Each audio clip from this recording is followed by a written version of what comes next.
నమస్తే. నిన్న 2 సభలు జరిగినాయి. ఒకటి కేసీఆర్ 1 year తర్వాత జీవన్ రెడ్డి చేరిక సభ ఒకటి. దానికి వాళ్ళు జైత్రయాత్ర అని ఒక పేరు పెట్టుకున్నారు. జగిత్యాల జైత్రయాత్ర ప్రజా ఆశీర్వాద సభ అని. రెండోది రేవంత్ రెడ్డి, తెలంగాణ ముఖ్యమంత్రి రేవంత్ రెడ్డి సభ. సో అటు కేసీఆర్ ప్రసంగం, ఇటు రేవంత్ రెడ్డి ప్రసంగం. సో ఇవాళ పేపర్లు ఎక్కడ చూసినా కూడా ఈ 2 అంశాలే ప్రధానంగా హైలైట్ అవుతున్నాయి. ఎవరు బాగా మాట్లాడారు, ఎవరు అగ్రెసివ్గా మాట్లాడారు, ఎవరు స్పీచ్ బాగుంది. సో ఇట్లా ఒక పొలిటికల్ డిస్కషన్ జరుగుతూ ఉన్నది. సో మరి కేసీఆర్ బయటకు వచ్చిన తర్వాత, కేసీఆర్ స్పీచ్ విన్న తర్వాత, మీటింగ్ తర్వాత జీవన్ రెడ్డి లాంటి ఒక సీనియర్ నాయకుడు కాంగ్రెస్ నుంచి బీఆర్ఎస్ లో చేరిన తర్వాత పార్టీకి ఏమైనా ఊపు వచ్చిందా? సో దీన్ని ఎట్లా డిఫెండ్ చేసింది కాంగ్రెస్? నిన్న Revanth Reddy speech and meeting ఎట్లా జరిగింది, ఇవన్నీ ఒకసారి మనం మాట్లాడదాం. కాంగ్రెస్ పార్టీ సీనియర్ నాయకులు సిరిసిల్ల నియోజకవర్గ ఇన్ఛార్జ్ కేకే మహేందర్ రెడ్డి గారు ఉన్నారు. మహేందర్ రెడ్డి గారు నమస్తే. సో మీకు ఎట్లా అనిపించింది ఈ 2 మీటింగ్లని అబ్జర్వ్ చేసినప్పుడు? ఇప్పుడు ఒకటి ఏంటంటే 2 మీటింగ్లు చేస్తే దేని మీటింగ్ విశిష్టత దానికే ఉంటుంది. అదో పార్టీ కోణంలో, ఏ పార్టీ కోణంలో వాళ్ళు విశ్లేషించుకుంటారు. ఒకటి మాత్రం నాకు రేవంత్ రెడ్డి గారి మీటింగు అది చాలా రోజుల కింద ఫిక్స్ అయిన మీటింగు.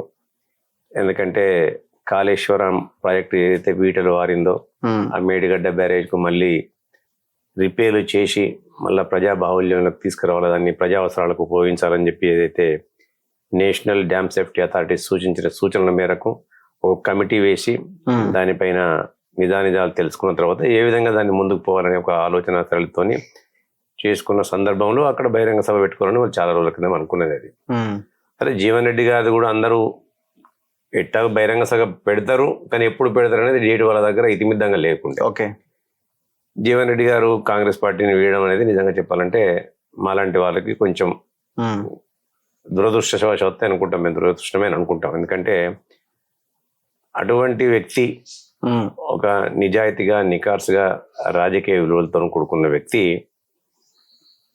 కాంగ్రెస్ పార్టీని వీడి మళ్ళీ ఒక దుష్ట కౌగిల్లోకి పోతుండు, విష కౌగిల్లోకి పోతుండు అనేది మా బాధ. ఇలా నిన్న దానికి అనేకమైన పేర్లు పెట్టింది కదా. జగిత్యాల జైత్రయాత్ర. మరి ఆ జగిత్యాల జైత్రయాత్ర జీవన్ రెడ్డిగా, బీఆర్ఎస్ పార్టీగా తీర్థయాత్రలుగా మారుతాము. తర్వాత తీర్థయాత్రలు చేస్తున్నాం నాకు అర్థం కావట్లేదు. వాళ్ళ జైత్రయాత్రకున్న ఏదైతే పూర్వంలో జగిత్యాల జైత్రయాత్రకు ఒక విశిష్టత ఉంది. అది దేశవ్యాప్తంగా కూడా ఒక చైతన్యానికి ప్రతీకగా ఉన్నది. అది దొరల అహంకారానికి, దుష్ట పరిపాలనకు, అహంకారపూరితమైన దోరులకు వ్యతిరేకంగా వచ్చిన జైత్రయాత్ర అది.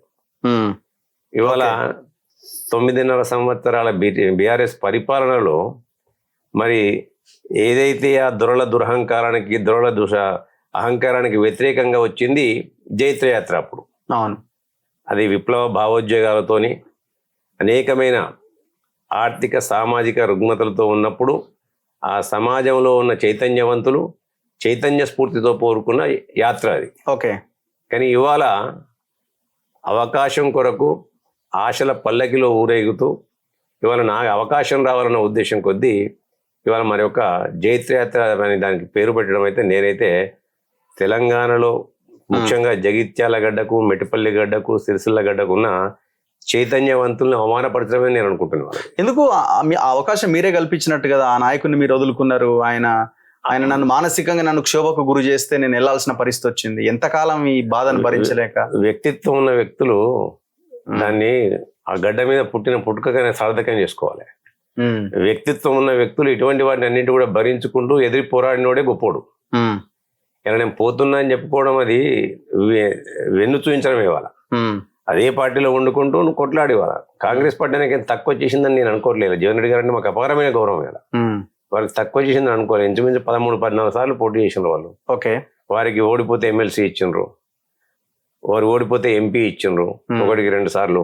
ఇవన్నీ చేసినప్పుడు కూడా సరే వారి ఉద్దేశంలో నాకు అన్యాయం జరిగిందన్న భావన ఉంటే ఉండొచ్చు, జరగచ్చు కూడా, కాదని నేను అంటలేను. కంపారిటివ్ వేరే వాళ్ళతో కంపేర్ చేసుకున్నప్పుడు జరిగి ఉండొచ్చు కూడా. కానీ ఇలా ఫీల్డ్ను వదిలిపోయి కొట్లాడడం అనేది అది వెన్నుచూపుడే గుణాన్ని, నైజాన్ని జగిత్యాల గడ్డ ఇవ్వది. జగిత్యాల గడ్డ నిలిచి పోరాడమని చెప్తుంది. జైత్రయాత్ర కాదు, తీర్థయాత్ర అంటే అది వాళ్ళకి తీర్థయాత్ర. తీర్థయాత్ర జీవన్ రెడ్డికా? ఇక నేను వ్యక్తుల గురించి అన్నాను, ఎందుకంటే పార్టీలో చేరినప్పుడు ఆ పార్టీకే తీర్థయాత్ర మారుతుంది. ఇవాళ ఆ పార్టీలో ఉన్న ప్రతి ఒక్కరు కూడా వర్తిస్తుంది. ఇవాళ ఇలా అందులో జాయిన్ అయిన తర్వాత జీవన్ రెడ్డి గారు తన వ్యక్తిత్వాన్ని కోల్పోయిందని నేను వ్యక్తిగతంగా భావిస్తున్నాను. ఎట్లా? ఎందుకంటే తనకున్న లక్షణాలను అన్నింటి కూడా ఆ పార్టీలో తను ఇమ్మలేడు. వాళ్ళ మాకు బాగా తెలుసు జీవన్ రెడ్డి గారు. తను ఒక సెల్ఫ్ రెస్పెక్టెడ్ మ్యాన్. ఇవాళ నిజంగానే ఆ సెల్ఫ్ రెస్పెక్ట్ తోనే కదా బయటకు వచ్చింది. కాబట్టి మళ్ళీ అందులో ఆ సెల్ఫ్ రెస్పెక్ట్ లేదు కదా ఆ పార్టీలో అని నేను అంటున్నాను. ఇవాళ ఆయన పొరపాటు చేసిన అనుకుంటా, ఇలా వ్యక్తిత్వాన్ని కోల్పోయింది. వాళ్ళ రేపు పొద్దుగల పార్టీలోకి పోయిన తర్వాత అస్తిత్వాన్ని కూడా కోల్పోతాడు. ఎందుకు? నేను కేసీఆర్ తో కలిసి పనిచేసిన వాళ్ళం, మేము చాలా దగ్గరగా ఉన్నాం, చాలా మిత్రులం, మేము చాలా దగ్గర మిత్రులం, ఇప్పుడు కలిసి మేము ఇంకా చాలా అద్భుతంగా పనిచేస్తాం అంటున్నారు కదా. కేసీఆర్ తో పోయిన వాళ్ళందరూ కూడా అదే మాట చెప్తారు. చాలా మంది ఈ తెలంగాణ ఉద్యమం నుంచి మొదలుకున్నప్పటి నుంచి చూసినట్టయితే అనేక మంది కేసీఆర్ తో కలిసి పనిచేసిండు. వాళ్ళ ఆల నరేంద్ర కలిసి పనిచేసిండు. ఆల నరేంద్ర గారి పరిస్థితి ఏమైందో మీ అందరికి కూడా తెలుసు. విజయశాంతి కలిసి పనిచేసింది. విజయరామారావు గారు కలిసి పనిచేసిండ్రు. చంద్రశేఖర్ గారు కలిసి పనిచేసి, మీ పేరు కూడా చెప్పండి, జయశంకర్ గారు కలిసి పనిచేసిండ్రు. నాకు నేను చెప్పుకుంటే బాగుంటుంది కదా. ఇప్పుడు జయశంకర్ గారు కలిసి పనిచేసిండ్రు. పండిత్ నారాయణ రెడ్డి గారు కలిసి పనిచేసిండ్రు. అదే మాదిరిగా మన కోదండరాం గారు కలిసి పనిచేసిండ్రు. స్వర్గీయ రెహమాన్ గారు పనిచేసిండ్రు. అదే జిట్ట బాలకృష్ణారెడ్డి గారు పనిచేసిండ్రు. అనేక మంది అనేక సందర్భాల్లో చాలా మంది పనిచేసిండ్రు. వాళ్ళ గాదే ఇన్నే గారు పనిచేసిండ్రు. కపిలబాయి దిలీప్ కుమార్ గారు పనిచేసిండ్రు. వీళ్ళ పరిస్థితి ఏందో ఒకసారి వారికి బేరీజ్ వేసుకోవాలి. పెద్దలు వారికి నేను చెప్పాల్సి అంత రాజకీయ అనుభవం ఉండి ఏం తెలియకుండానే పోయారు అనుకుంటారా మీరు? ఆవేశంగా తీసుకున్న నిర్ణయం అని నేను అనుకుంటున్నా. మరి ఆవేశంగా తీసుకున్న నిర్ణయమో లేకుంటే దాని వెనుక ఇంకేమన్నా శక్తులు ఉన్నాయేమో బహుశా అని నేను అనుకుంటున్నాను. జనరల్గా కొంచెం ఫ్రస్ట్రేషన్ ఉండొచ్చు. మరి కాంగ్రెస్ పార్టీలో వాళ్ళకి జరుగుతున్న సంఘటనలతో కొంత ఫ్రస్ట్రేషన్ ఉండొచ్చు. రాజకీయ పార్టీలు అన్నప్పుడు కంపల్సరీ ఫ్రస్ట్రేషన్ ఉంటుంది. మాకంటే ఎక్కువ అన్యాయం అయితే జరిగిందని నేను అనుకోవట్లే వారికి. ఇప్పుడు మేము రాజకీయాల్లో కొత్త, మేము వచ్చిన ఒక ప్లాట్ఫామ్ మీద వచ్చినాం. మేము తర్వాత మేము కూడా అనేక సందర్భాల్లో పోటీ చేసినాం. ఇలా ఎవరు పోటీ చేయని సీట్లలో మేము పోటీ చేసినాం. ఇలా అంత ధీటుగా మేము ఇప్పటికి కూడా అదే పట్టుతో పట్టు విడవకుండా ఉన్నాం. మేము ఇలా మాకు ఆదర్శంగా ఉండడానికి ఉన్న వారిని మేము.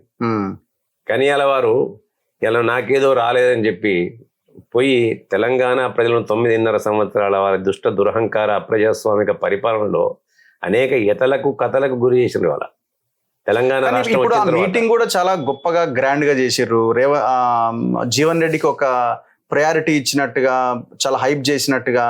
సో నువ్వు నాతోనే ఉండాలి, జగిత్యాల ఈ కార్యకర్తలు చూసుకుంటారు, నిజామాబాద్ నువ్వే తిరగాలి, ఆదిలాబాద్ నువ్వే తిరగాలి, స్టేట్ అంతా నువ్వే చూడాలి అనే ఒక హైప్ ని అయితే ఆయన క్రియేట్ చేసి ఇచ్చినట్టు కనబడుతుందిగా అది మీటింగ్ ద్వారా.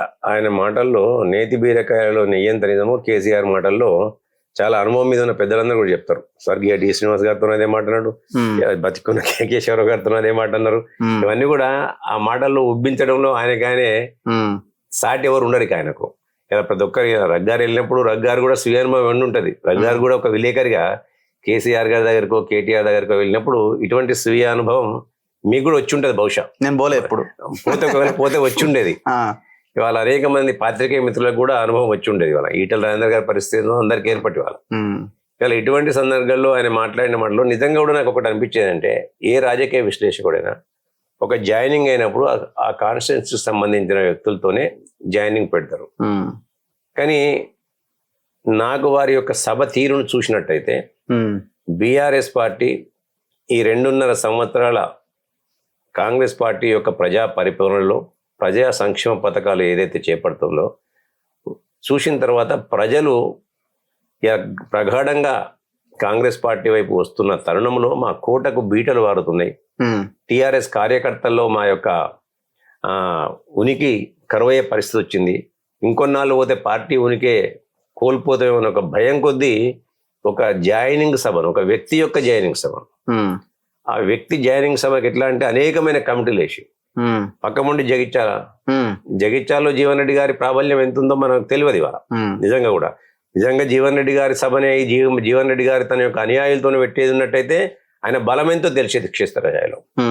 ఇవాళ బలం తెలియలే. ఇప్పుడు ఎందుకు తెలియకుండా వారు ఏం చేసిండ్రు, ఇవాళ పక్కన వేములవాడలో ఒక ఓడిపోయిన ఎమ్మెల్యే ఉన్నాడు వాళ్ళ పార్టీకి. సో పదంలో ఒక వేములవాడ ఓడిపోయిన ఎమ్మెల్యే ఉన్నాడు. వాళ్ళని విశ్వాసంలోకి తీసుకోలే వీళ్ళు ఎవరు కూడా. వేములవాడకు ఒక ఇన్ఛార్జ్ నేషన్లు, అదే మాదిరిగా ధర్మపురికి ఒక ఇన్ఛార్జ్ నేషన్లు, మెట్టుపల్లి ఎమ్మెల్యే ఉండగా మళ్ళీ జనాన్ని మొబిలైజ్ చేయడం అంటే నేను ఏంటంటే కదిలించిన జనం, అది కదిలి వచ్చిన జనం కాదు ఇవాళ. ఇలా నిజంగా కూడా జీవన్ రెడ్డి గారి జనం ఎంత అనేది కూడా వాళ్ళు తెలుసుకోలేకపోయినారు ఇవాళ. వాళ్ళు భయపడ్డారేమో, మరి జీవన్ రెడ్డి గారు కనుక నిజంగా కూడా కాంగ్రెస్ కార్యకర్తలు వస్తలేరేమో అన్న భయం వాళ్ళకి వేసింది ఇవాళ. జీవన్ రెడ్డి గారి కార్యకర్తలు అందరూ కూడా, కాంగ్రెస్ పార్టీ కార్యకర్తలు అందరూ కూడా వాళ్ళు కాంగ్రెస్ పార్టీని అంటిపెట్టుకుని ఉంటారు. జీవన్ రెడ్డి గారికి వ్యక్తిగతంగా కొంతమంది ఉండొచ్చు, కనబడి ఇప్పుడు నేను కాంగ్రెస్ పార్టీలో ఫర్ ఎగ్జాంపుల్ నేను వదిలిపెట్టాలనుకుంటే నాతోని వ్యక్తిగతంగా ముడిపడ్డ కొంతమంది వస్తారు. కాంగ్రెస్ పార్టీ మీద అభిమానంలో లెవెల్ రారు ఇవాళ పుట్టు కాంగ్రెస్ వాదులు. కాబట్టి అందులో వాళ్ళకి డౌట్ వచ్చిందేమో అన్న, వచ్చి ఇవాళ జీవన్ రెడ్డి గారి యొక్క సభలో నిజంగా కూడా మేము జీవన్ రెడ్డి గారికే పరిమితం చేసి వారి అనుయాయులకే పరిమితం చేసినట్టయితే మేము అట్టర్ ఫ్లాప్, ఆ జీవన్ టోన్ మాకు పనిచేయదేమో, అది జీవన్ టోన్ కాదు అని చెప్పి ఎక్కడ ప్రజలకు బయటపడుతూ ఉన్న ఒక భయం కొద్దీ వాళ్ళ ఉనికిని కాపాడుకోవడానికి చేసిన ఒక ప్రయత్నమే తప్ప అది జైత్రయాత్ర కాదు ఎట్టి పరిస్థితుల్లో కూడా. అది జైత్రయాత్ర పద అంటే తెలంగాణ యొక్క చైతన్యవంతులను, ముఖ్యంగా ఉత్తర తెలంగాణ మెట్పల్లి, జగిత్యాల, సిరిసిల్ల, ఈ జైత్రయాత్ర దానికే పరిమితం ఇది. సో ఇప్పుడు జీవన్ రెడ్డి భవిష్యత్తును మీరు ఎట్లా అంచనా వేస్తున్నారు?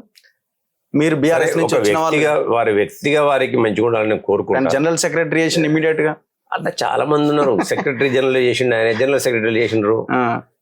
తన్ని పడేస్తేంది, తన్ని పడేస్తేంది, పడేస్తే అని చెప్పి జనరల్ సెక్రటరీని దాన్ని తిరిగేస్తే సెక్రటరీ జనరల్ అవుతుంది. అది కేకేశ్వరరావు గారికి ఇచ్చారు అనుకోండి అప్పుడు. ఇటువంటి పోస్టులలో ఈ జిమ్ముక్కులలో ఆయన ఆరితేరిన ఆయన ఇవాళ. సింహం బయటికి రాదు వస్తే ఆగదని ఉంటుంది కదా, ఆయన మాట్లాడిన తీరు కూడా, కేసీఆర్ గారు నిన్న మాట్లాడిన తీరు ఏ వ్యక్తి కూడా ఎవరిని కూడా చావాలని కోరుకోరు. ఆయన చంపుతాను మీరు అనుకుంటున్నారట, సావాలని కోరుకుంటున్నారట అని ఆయన అనుకున్నాడు. అంటే ఆయన నిజంగా కూడా ఎంత ఫ్రస్ట్రేషన్ లో ఉన్నాడో అర్థం చేసుకోవచ్చు. ఆయన దిగజారుడు రాజకీయ ప్రసంగం, అది దివాలాకోరు రాజకీయాలకు ఆయన నిన్న ఇచ్చిన స్పీచ్ ఒక ప్రతీక. అది నిజంగానే ఆయన చనిపోవాలి, ఆయన కష్టపెట్టాలనుకుంటే ఉన్న ఇన్ని కేసులలో ఎక్కడనో ఒకటి ఇరికిస్తుండే, ఎక్కడనో ఒకటి జైలు పాలు చేస్తుండే. ఆయనకు ఆరోగ్యం బాగాలేకున్నా స్వయంగా ముఖ్యమంత్రి గారు మీకు మర్యాదలు లేవు, మీకు మానవత్వాలు లేవు మీకు. కానీ ముఖ్యమంత్రి గారు రేవంత్ రెడ్డి గారు హాస్పిటల్కి పోయిండు, ఆయనకు మెరుగైన వైద్యం అందిమని చెప్పిండు. మీరు రండి బాబు, మీరు మా ప్రతిపక్ష హోదాగా మీరు రండి, ప్రతిపక్ష నాయకులు రండి, మీ సూచనలు సలహాలు ఇవ్వండి. అక్కడ ఏమైందనేది వెనకసిరి, మీ వాదన వీది, మా వాదన మాది. మీ వాదన కూడా నిజంగానే ప్రజా ఉపయోగకరంగా ఉన్నట్టయితే మీ వాదనతో ఏకీభవిస్తాం, మీ సలహాలు సూచనలు తీసుకుంటాం. మేము రండి బాబు రండి అని చెప్తున్నాం. ఇవన్నీ కూడా వేసేసి కేవలం ఆయనకైనా ఊహించుకొని ఒక ఊహా ప్రపంచంలో బతుండే కేసీఆర్ గారు. ఆ ఊహా ప్రపంచంలో 2.5 సంవత్సరాల నుంచి ఎప్పుడైతే అధికారం నుంచి దూరం అయిపోయినప్పటి నుంచి వాళ్ళకి ఇంకా అహంకారం దగ్గరే, అధికారం పోయినా కానీ ఇంకా అదే ఊహించుకొని నేనే ముఖ్యమంత్రిని, నేనే రాదును అనే చందంగా, నేను మంత్రిని, నేను రాదును అనే చందంగా ఇవాళ వాళ్ళ ప్రవర్తన ఇంకా కూడా మారలే. జగిత్యాల జైత్రయాత్ర అనేది కేవలం వాళ్ళ పార్టీ ఉనికిని కాపాడుకోవడానికి తప్ప చేసిన ఒక ప్రయత్నం తప్ప అవకాశం వచ్చి నెక్స్ట్ మాదే అధికారం అంటుండే కదా, నెక్స్ట్ బీఆర్ఎస్ దే అధికారం, 2.5 ఏళ్ళు ఆగమైపోయింది రాష్ట్రం, మళ్ళీ పాత 10 ఏళ్ళ పరిపాలన మళ్ళీ రావాలంటే బీఆర్ఎస్ రావాలంటుండే, వచ్చి తీరుతుంది అంటుండే కదా. తప్పకుండా ఏంటంటే ఏ పార్టీ అయినా ఆశతోనే ఉండాలి, ఆశల పల్లకీల్లో తేలాడాలి. అది ఇలా ప్రజల్లో అంటే కార్యకర్తల్లో కానీ, క్యాడర్లో కానీ, నాయకుల్లో కానీ ఒక నిబ్బరాన్ని నింపాలంటే ఆ మాటలు మాట్లాడక తప్పదు. ఆ మనో నిబ్బరాన్ని, ఆ యొక్క నమ్మకాన్ని టీఆర్ఎస్ కార్యకర్తలు కానీ, అంటే ఇవాళ సోకాల్డ్ బీఆర్ఎస్ కార్యకర్తలు కానీ, నాయకులు కానీ కోల్పోయినారు. కాబట్టే ఇవాళ ఈ సభ ఇంత పెద్ద ఎత్తున పెట్టినారని చెప్పి నేను భావిస్తున్నా. దోచుకున్న సొమ్ము ఇలా చాలా ఉంది వాళ్ళ దగ్గర. ఇటువంటి సభలు రేపు కూడా పెడతారు. ఇక రేపు పాదయాత్రలు చేస్తారు, మోకాలు యాత్రలు చేస్తారు, బోడిగుండు యాత్రలు చేస్తారు. ఇవన్నీ కూడా చేయడం సహజం. ఇలా ఏది ఏమైనప్పుడు కూడా వాళ్ళకి ఒకటే తేటతెల్లమైంది. అలా ఏ ఎలక్షన్లు పెట్టినా వాళ్ళు ఈ రాష్ట్రంలో 2023 సంవత్సరంలో ఎప్పుడైతే అసెంబ్లీ ఎలక్షన్ జరిగినాయో, జరిగిన తర్వాత జరిగిన లోక్సభ ఎన్నికల్లో కానీ, ఎమ్మెల్సీ ఎన్నికల్లో వాళ్ళ క్యాండిడేట్లే లేరు. తర్వాత జరిగిన ఉప ఎన్నికల్లో కాంగ్రెస్ పార్టీ విజయం సాధించింది.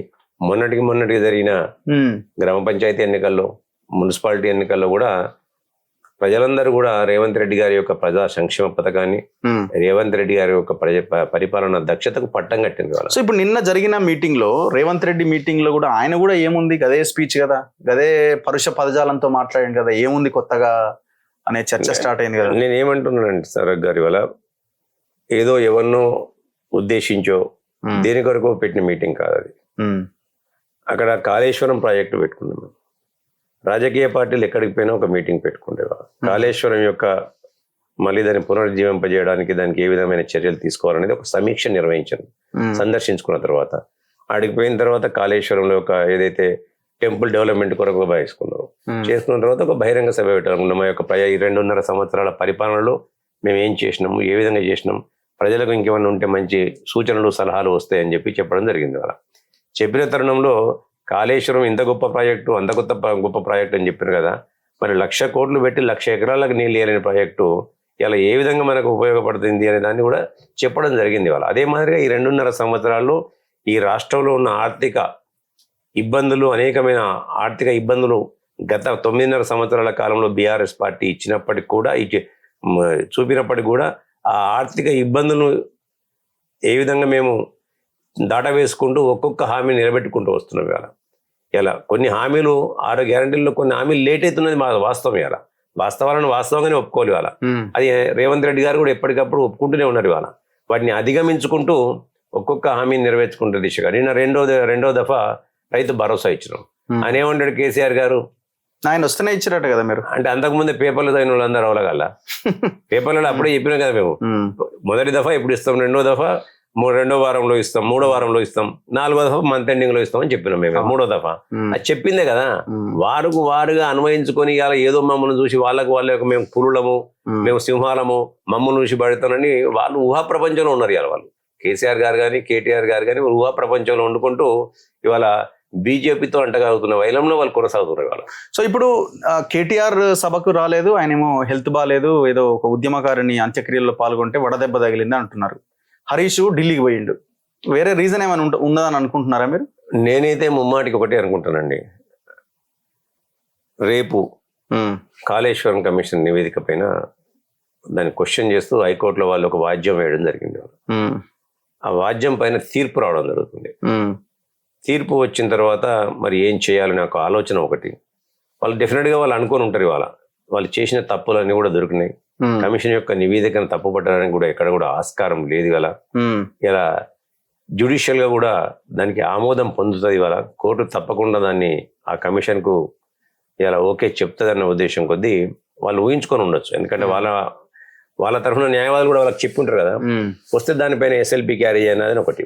రెండవది, ఏదైతే మొన్నటి వరకు కూడా బీజేపీ పార్టీ ఇలా మేము CBI ఎంక్వైరీ చేయమని చెప్పినాం ఇవాళ కాళేశ్వరంలో. ఎందుకంటే అంతవరకు వచ్చిన నడ్డా గారు కానీ, బండి సంజయ్ గారు కానీ, మోడీ గారు కానీ, అమిత్ షా గారు కానీ ఇవాళ అది TRS పార్టీకి ఒక ATM లా మారిందన్న వ్యక్తులు ఘోష్ కమిషన్ నివేదిక వాళ్ళ ముందు పెట్టి CBI ఎంక్వైరీకి ఆర్డర్ చేయండి అని చెప్పినాం.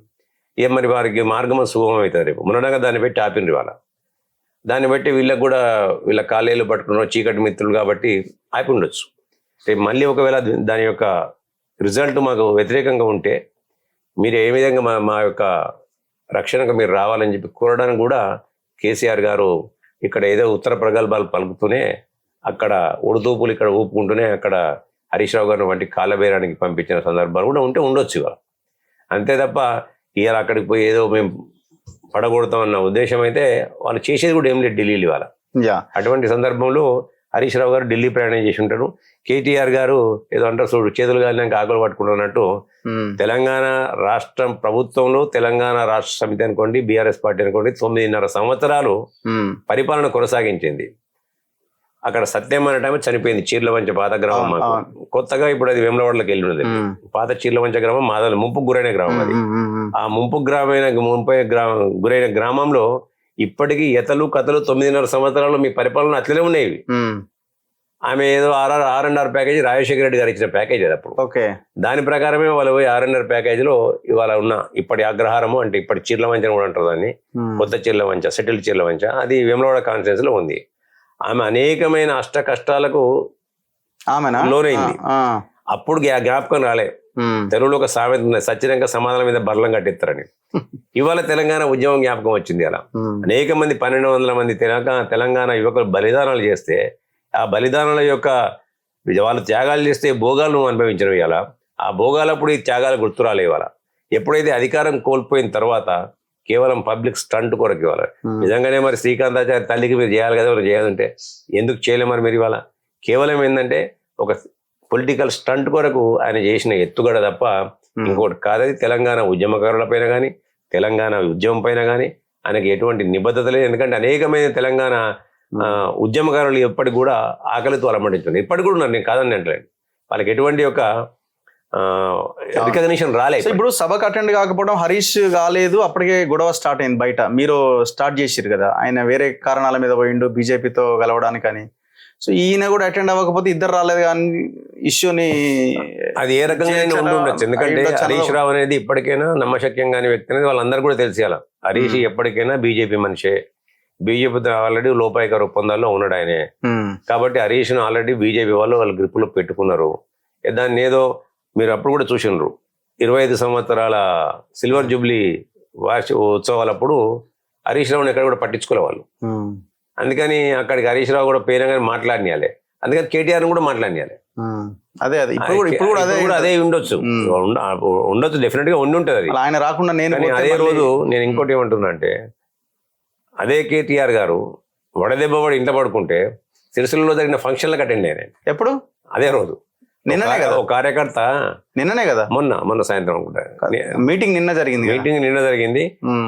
నిన్న సాయంత్రం, మరి మొన్న సాయంత్రం ఒకటి, మొన్న సాయంత్రం ఒక కార్యకర్త యొక్క ఒక శుభకార్యానికి కూడా ఇంట్లో అటెండ్ అయ్యిండు. ఏదో మన నూతన వస్త్రాలంకరణ ఉత్సవాన్ని కూడా కేటీఆర్ జనరల్ అటువంటి వాడికి ఎప్పుడు అటెండ్ కాడాలి, అటువంటి వాడికి కూడా అటెండ్ అయ్యే పరిస్థితికి వాళ్ళు వచ్చిండాడే.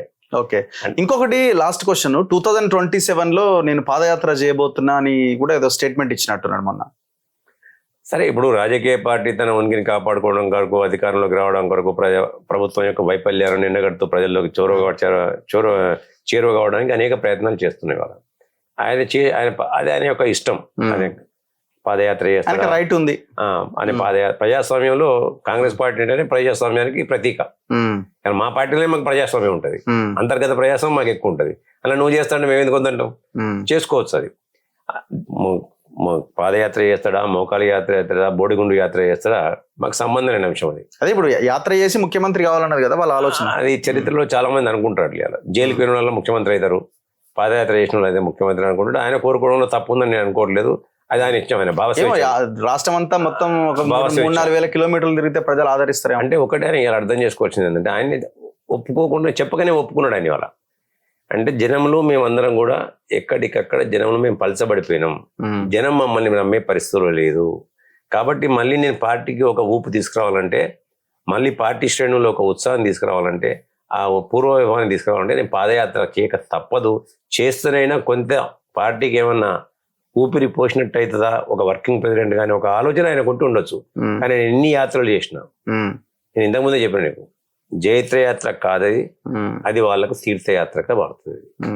ఈ రాష్ట్రంలో వాళ్ళు తలకాయ కిందకేసి బోడిగుండె యాత్ర చేసిన, మోకాలి యాత్ర చేసిన, ఇలా కుటుంబ సమేతంగా మొత్తం మంది పాదయాత్ర చేసిన తెలంగాణ ప్రజలు 9.5 సంవత్సరాల టీఆర్ఎస్ బీఆర్ఎస్ పరిపాలనలో చేసిన అవినీతి, అక్రమాలు, దుర్మార్గము, అప్రజాస్వామిక పరిపాలన, అహంకారపూరితమైన పరిపాలనకు చరమగీతం పాడిన కావాలి. మళ్ళీ అటువంటి దరిద్రాన్ని తెలంగాణ ప్రజలు వాళ్ళ నెత్తిపైన పెట్టుకునే పరిస్థితులు లేరు. తెలంగాణ ప్రజలకు అది తేటతెల్లం అయిపోయింది. తెలంగాణను నట్టేట ముంచింది. ఈ తెలంగాణ పేరు చెప్పుకొని వాళ్ళ పబ్బం గడుపుకున్నారు తప్ప తెలంగాణ ప్రజలకు చేసింది ఒక్క మేలుగు లేదని చెప్పి తెలంగాణ ప్రజలు ప్రగాఢంగా నమ్మిండ్రు. కాబట్టే వాళ్ళకు రాజకీయంగా గోరి కట్టిండ్రు. రాబోయే కాలంలో ఆ గోరి మన 2023 సంవత్సరంలో ఏదైతే గోరి కట్టిండ్రో అది శాశ్వత గోరి వాళ్ళకి. అలా కేవలం దోచుకున్న డబ్బులు ఉన్నాయి కాబట్టి వాళ్ళు రాజకీయాల్లో ఇంకా వాళ్ళ యొక్క మనుగడ కొనసాగించడానికి వాళ్ళు చేసే ప్రయత్నాలను ప్రజాస్వామ్యంలో ఏ పార్టీలు కానీ ఏ ప్రభుత్వాలు కానీ అడ్డుకోవు. ప్రజలు కూడా వస్తాడు కదా, రాని అంతే. Anyway, thank you very much. చూద్దాం ఏం జరుగుతుందండి. థ్యాంక్ యూ కేకే మహేందర్ రెడ్డి గారు. ఇది కేకే మహేందర్ రెడ్డి గారితో స్పెషల్ ఇంటర్వ్యూ. చూస్తూనే ఉండండి మన తొలి వెలుగు.